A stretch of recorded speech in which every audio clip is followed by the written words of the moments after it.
Everybody, I'm High Priestess Autumn Venus. Earlier today, I made my very own 7-day candle. I made a black one that is going to be used for banishment. What I put in it is black salt, black pepper, cayenne, blood, and yarn. I've been dealing with a big issue among some family members that don't like me because I'm a witch. So since Saturn, the planet of karma, is still in retrograde, so that means people are going to be getting exactly what they deserve, I decided to take matters into my own hands, because that's what witches do, and make my own candle. Candle making is not as elaborate that you see in witch shops online or see them down the block. They don't take that long to make. You just want to make sure that you put the wax into the glass before it gets too cool, because then you'll just have a wad of wax that you'll have to melt all over again and make the candle all over again.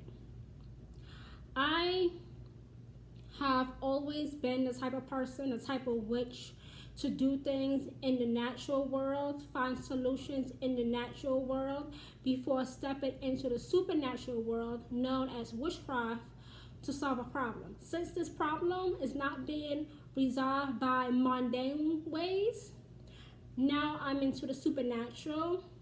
And this black candle is going to serve me brilliantly. I did it perfect. I've been making candles since I was in my own coven when I was in my early 20s. I showed my coven, I believe it was last year or the year before that, how to make their own candles. And please keep in mind, witches, when you make a candle, you have to know the type of wick that you are using. You see how my wick is in the middle, and you see how it is at the bottom? That's a good wick. You have to get your wick as close to the middle as possible. If your wick is too big, it's ruined.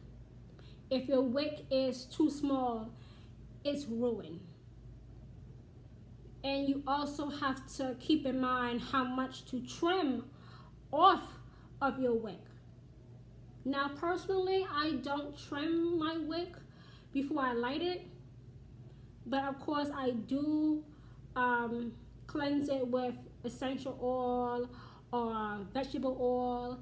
But you have to be very careful with black candles. I strongly suggest that you sage your candle before you use it. Even if you're not using a black candle for magical purposes, you still have to sage it. Black candles are, well, you know, the stereotype about black candles is a little bit true. They can be dangerous. They can make you have terrible dreams, seeing things, terrible things, terrifying things. Black candles pack a punch. Black candles can knock you on your booty if you don't know what you're doing, and more importantly, you have not cleansed it before lighting it. Black candles are feared among other faiths because they don't understand it. But black candles, of course, is used for cursing, but it's also, in my case, what I'm using it for is for banishment. Because you know, when a witch has had enough of the bullshit, it's over. And I have the intention. I know that the spell will manifest first in my subconscious mind and then manifest in my reality here, where I'm at right here. So I'm going to take every precaution to protect myself before using this black candle. And I always say it's so important for a witch to know how to make his or her own tools. That's so important, because when you make your own stuff, guess what? You're putting your own energy into it. So you don't have to wonder whose energy came in contact with it before you lit it.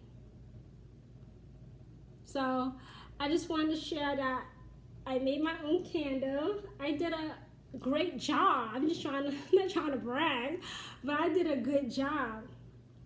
So I'm ready for this tonight.